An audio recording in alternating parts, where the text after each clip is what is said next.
নমস্কার বন্ধুরা। আজকে আমি আবার একটা নতুন ভিডিও নিয়ে আপনাদের সামনে উপস্থিত হয়েছি। এবারের বিষয়টা আমাদের কোনো দেশজ সবজি নয় বা দেশজ কোনো ফল নয় বা দেশজ কোনো উৎপাদিত জিনিস না। এটা বিদেশি একটা ফল। যে ফলটার নাম হচ্ছে অ্যাভোকাডো।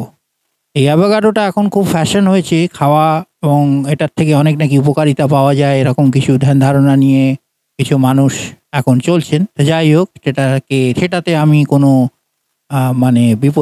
সেটাতে আমি কোনো রকম বারণ করতে চাইছি না। তাদের ধ্যান ধারণা তাদের কাছেই থাকুক।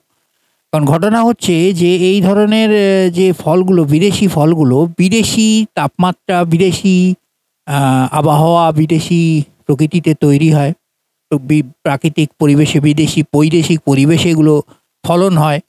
সেইগুলোকে আমাদের দেশজ তাপমাত্রায় বা দেশজ ক্লাইমেটে বা দেশজ আবহাওয়ায় নিয়ে এসে খাওয়া কতটা উপকারী এবং এটা সংরক্ষণ কতটা ভালো থাকে বা এটা খেলে আদৌ কোনো উপকার হয় কি না, এইগুলো আমাদের আজকে এই ভিডিওর বিষয়বস্তু। এবং এই সবজিগুলো সংরক্ষণ ঠিক মতন যদি না করা হয়, এগুলো খুব তাড়াতাড়ি ছত্রাক বা ফাঙ্গাস কবলিত হয়ে যায়। একদিন ১-১.৫ দিনের মধ্যে এগুলো ছত্রাক কবলিত হয়ে যায়। তার কারণ হচ্ছে এগুলো, প্রথম কথা, তাপমাত্রার একটা বিরাট পরিবর্তন, একটা প্রাকৃতিক পরিবেশের একটা বিরাট পরিবর্তন সহ্য করে এখানে আসে। অর্থাৎ আমাদের এই যে দেশগুলো, আমাদের দেশটা হচ্ছে ট্রপিক্যাল কান্ট্রি, এবং এর এর এর ক্লাইমেট হচ্ছে উষ্ণতার ক্লাইমেট, আর্দ্র উষ্ণতার ক্লাইমেট। এটা আর্দ্র উষ্ণতার আবহাওয়া এখানে পরিভ্রমণ করে। কিন্তু এই অ্যাভোকাডো যে জায়গাকার ফল, এই শীত অঞ্চলের যে মানে যে আবহাওয়া, অর্থাৎ নাতিশীতোষ্ণ অঞ্চলের ফল হচ্ছে এই অ্যাভোকাডো। যে দেশটার নাম হচ্ছে ইটালি। এখানে অলিভ, তারপরে আরও সব নানা রকম ফল এখানে এগুলো তৈরি হয়, এবং সেইগুলো, এই ড্রাগন ফ্রুট ইত্যাদি এই ফলগুলো এখন আমাদের দেশে আমদানি হচ্ছে। এবং ভালো, একরকম ভালো। আমরা এইসব ফলগুলোর নাম আগে জানতাম না, এখন জানতে পারছি। কিন্তু এই ফলগুলো খেয়ে আমাদের একটা পরিস্থিতি সৃষ্টি হচ্ছে, এবং এটা কতটা ভালো হচ্ছে কতটা মন্দ হচ্ছে সেটা আমি বলতে পারবো না, সেটা আমি খুব গ্যারান্টি দিয়ে বলতে পারবো না। তবে এগুলো এখন খাওয়া খুব প্রচলন হয়েছে, এবং এগুলো সংরক্ষণ সঠিকভাবে একদমই হয় না। কারণ এগুলো আসছেই একটা বিরাট প্রাকৃতিক বিপর্যয় সম্মুখীন হয়ে। সে একরকম পরিবেশে জন্মেছে, সে আর এক রকম পরিবেশে সংরক্ষিত হচ্ছে, এবং আদপেই সে ঠিকমতো সংরক্ষিত হচ্ছে না, এবং যার ফলে তার মধ্যে একটা বিরূপ প্রক্রিয়া দেখা যাচ্ছে। তা আমার এক প্রিয় সাবস্ক্রাইবার ওরকম একটি অ্যাভোকাডো নিয়ে আমাকে খাওয়ানোর প্রচেষ্টা করেছিলেন।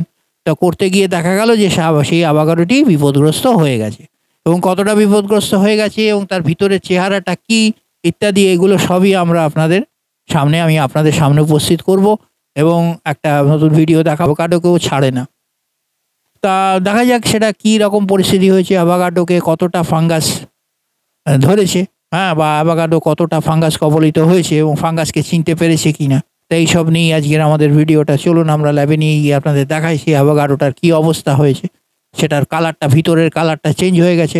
ফলটা দেখতে খুব সুন্দর, কিন্তু ভিতরের কালারটা চেঞ্জ হয়ে গেছে। একটা বিরাট বড় ভেতরে একটা দানা থাকে, তার দানার সাইজটা বিরাট বড়, একটা ছোটোখাটো পাতিলেবুর মতন দানাটা, এবং ভিতরটা অনেকটা আমের মতন দেখতে। অনেকটা আমের মতন দেখতে, তার ভিতরে একটা মাঝখানে একটা এত বড় দানা থাকে। তো যাই হোক, তো সেই মাঝখানের অংশটা খুব নরম হয়, এবং সেইটাকেই খাওয়া হয়, আর মাঝখানের দানাটা ফেলে দেওয়া হয়। তো যাই হোক, তো এই অ্যাভোকাডোটা হয়ে গেছে ফাঙ্গাস আক্রান্ত। তো দেখা যাক সেটা কতটা কী পরিস্থিতি হয়ে রয়েছে। তা যাক, চলুক। তবে এখানে আমার আরেকটা কথা বলা যেতে পারে, সেটা হচ্ছে যে এই সব সবজি, এই সব ফলগুলো আমাদের ভারতবর্ষে যেগুলো পাওয়া যায় না, বাইরে থেকে এগুলো নিয়ে আসতে হয়, এগুলো মূল্যবান অত্যন্ত মূল্যবান। কিন্তু আমার মতে, এটা আমার ব্যক্তিগত ধারণা, এটা অন্য কেউ মানতে পারেন, নাও মানতে পারেন, এটা একটা ব্যক্তিগত ধারণা। সেটা হচ্ছে যে এই ধরনের ফলগুলো বাইরে থেকে নিয়ে এসে খাওয়া, পুষ্টিকর ফল বলে খাওয়া, তার থেকে আমাদের দেশে অনেক রকম পুষ্টিকর ফল পায়। তো সেইগুলো যদি খাওয়া হয়, সেগুলো অনেক সস্তাতেও পড়ে, এবং আমাদের ক্লাইমেটের উপযোগীও ফল সেগুলো হয়, সেগুলো সংরক্ষণ করতেও সুবিধা হয়। সেইগুলোই ভালো। তাই এবার আপনাদের মতামত আপনারা জানাবেন। তা যাই হোক, তো সেই অ্যাভোকাডোটার অবস্থাটা আমরা গিয়ে দেখি কী হয়ে রয়েছে। তাহলে ল্যাবে যাই, চলুন গিয়ে দেখি সেই অ্যাভোকাডোর অবস্থাটা কী।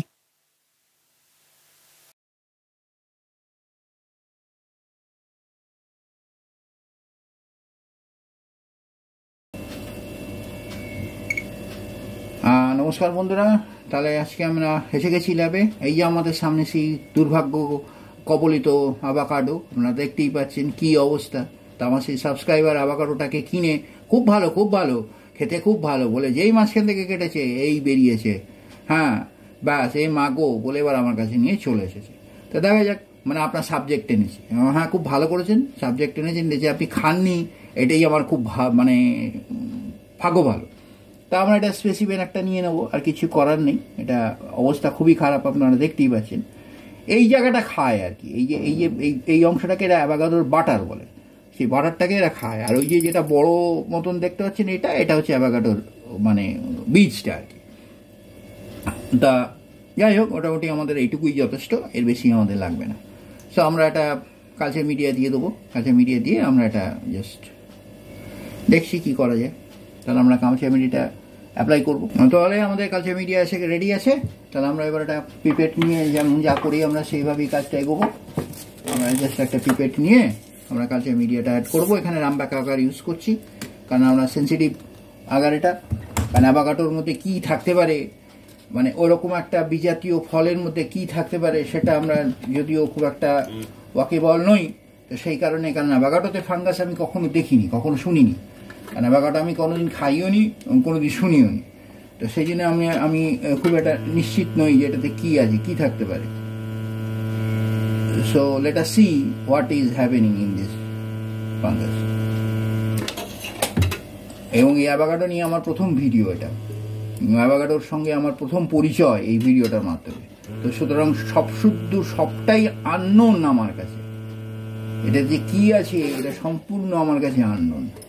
তা সেই জন্যে যাই হোক, আমরা এটা দেখছি এটা কি পরিস্থিতি হতে পারে। আর একটু লাগবে,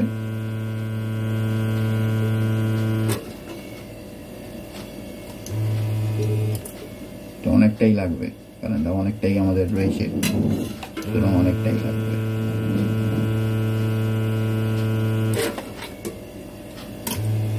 সো দ্যাটস এনাফ। চলো আমাদের এই পর্যন্ত এটা হয়ে গেল। আমরা এবার এটা পক করে ফেলবো। আমাদের এখানে কটন রয়েছে,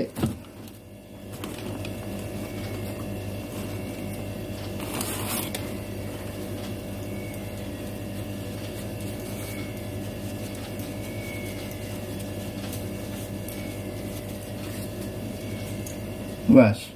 so up to this much. পরে আমরা আসছি জাস্ট উইদিন 2 to 5 days। এখন তার বেশিও হতে পারে, তার কম হতে পারে। এটাকে শেক করে নেওয়া হলো, এটাকে একটু ভেঙে দেওয়া হলো আমাদের, এটাকে জাস্ট একটু ভেঙে দেওয়াটা খুব নরম হয়ে গেছে। আপনারা দেখতেই পাচ্ছেন যে এটা পুরোটাই নরম হয়ে এটা কোন কালচার মিডিয়ার সাথে মিশে গেল। Can you see this? Can see also here in this camera. So here it is. So already এটা হয়ে গেল। তো let us see what happens after 5 days।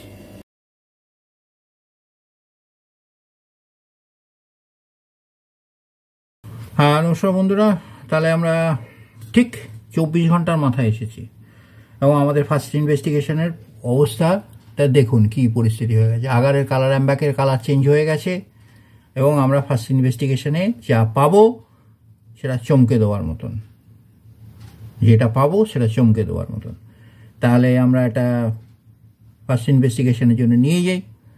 আপনারা দেখুন এরপরে ফার্স্ট ইনভেস্টিগেশন মাইক্রোস্কোপিক রিপোর্টটা কীরকম আসে, ছবিটা আপনারা দেখতেই পাবেন যে কী ফাঙ্গাস সেখানে আছে। 24 ঘন্টার মধ্যে ডেভেলপমেন্ট হয়েছে মানে অ্যামানিটা কনফার্মড, এবং আমার যতদূর মনে হচ্ছে অ্যামানিটা ডিফ্লেক্সা বা অ্যামানিটা ডিফ্লেক্সিয়া, অ্যামানিটা গ্রুপেরই একটা কিছু। So all about avocado. Let's move to the microscope. আচ্ছা, আমাদের সামনে যে ফাঙ্গাসটা চলে এসেছে এটা অ্যামানিটা ডিফ্লেক্সা। তো এটা অ্যামানিটা ডিফ্লেক্সা বা অ্যামানিটা ডিসলেক্সা। এটা ডিফ্লেক্সা মোল্ড এবং এটা মারাত্মক ফাঙ্গাস। এটা মানে আমি ভাবতে পারিনি যে ডিফ্লেক্সা চলে আসবে। তো যাই হোক, এটা অসম্ভব হাই পাওয়ারফুল, প্রচণ্ড পাওয়ারফুল একটা ফাঙ্গাস। যদিও অল্প ধরেছিল কিন্তু প্রচণ্ড পাওয়ারফুল ফাঙ্গাস, হেভি গ্রোথ। এইখানে সামনে দুটো মোল্ড আমরা দেখতে পাচ্ছি, ডিফ্লেক্সার পুরো দুটো সেল দেখতে পাচ্ছি আমরা। আর প্রচণ্ড হাই মানে পাওয়ারফুল ফাঙ্গাস এবং অনেক মাইক্রোটক্সিন থাকবে, এটাই স্বাভাবিক। তো সেটা আমরা পরে গ্র্যাজুয়ালি দেখব, আমরা ইউভি স্পেকট্রাম অ্যানালিসিস করব এবং ফ্লুরোসেন্স অ্যানালিসিস করব, করে দেখব যে এখানে কতটা মাইক্রোস্কোপ আছে, এই কতটা মাইক্রোটক্সিন আছে বা এটা কতটা পাওয়ারফুল ফাঙ্গাস, এটা আপনাদের আমি দেখাবো। যাই হোক, এটা হচ্ছে আমাদের ফার্স্ট ইনভেস্টিগেশন অ্যামানিটা ডিফ্লেক্সা। সো এটা আবার একটা ডিফ্লেক্সা মোল্ড এবং মাইক্রো মোল্ডগুলো রয়েছে এখানে এবং প্রচুর পাওয়ারফুল মাইক্রোস্কোপ এটা। তো যাই হোক, আমাদের ফার্স্ট ইনভেস্টিগেশন একটু দেখা হচ্ছে, এর কোথায় কী আছে একটু দেখা মোটামুটি দেখা হচ্ছে। So this is amanita deflexa, the first investigation of Avogadro.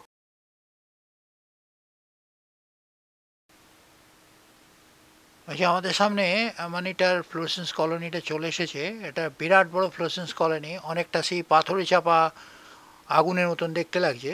So এটা হচ্ছে একটা ম্যাসিভ কলোনি এবং এই কলোনিটাই আমাদের পাওয়া গেছে। এছাড়া আশপাশে যদি কিছু থাকে আপনারা দেখতে পাবেন। সো আশপাশটা ঘুরে দেখছি, এখানে ছোটো ছোটো কলোনিগুলো তৈরি হচ্ছে, এগুলো উজাইডসগুলো তৈরি হচ্ছে, ডিফ্লেক্সার উজাইডসগুলো তৈরি হচ্ছে।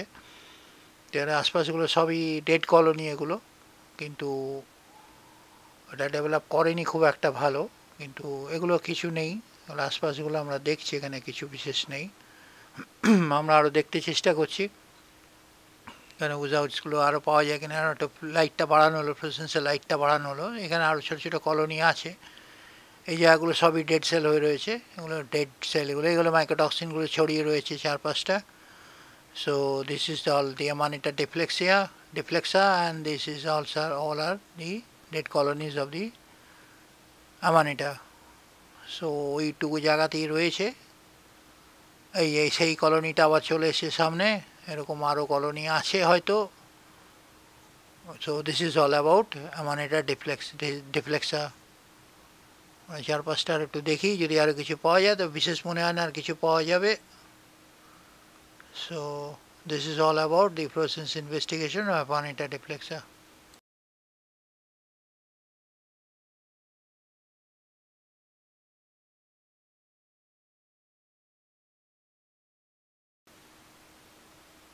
আচ্ছা, আমাদের এখানে আমরা ইউভি স্পেকট্রামটা দেখতে পাচ্ছি, এখানে মোটামুটি 22টা মাইক্রোটক্সিন আছে। লেফট ওভারে যে পিকগুলো দেখে যাচ্ছি, লেফট সাইডে যে পিকগুলো দেখা যাচ্ছে, ওরা মোটামুটি 22টা মাইক্রোটক্সিন আছে। তো এটা খুবই সাংঘাতিক ফাঙ্গাস বেঁধে যাচ্ছে এবং এটা যদি পেটের ভেতর ঢুকে যায় তাহলে সব শেষ করে দিতে পারে, এই আর কি। মানে এটা গ্রুপটাই এমনি খুব মারাত্মক ফাঙ্গাস, একটা খুবই ডেঞ্জারাস ফাঙ্গাস, এটাকে ডেথ ক্যাপ বলা হয়। তো এই ধরনের সমস্ত বেরোচ্ছে জিনিসগুলো আর কি। তো এইগুলো থেকে খুবই সাবধানে থাকতে হবে, এছাড়া কিছু বলার নেই। যাই হোক, এই পর্যন্ত ভিডিওটা এই পর্যন্ত।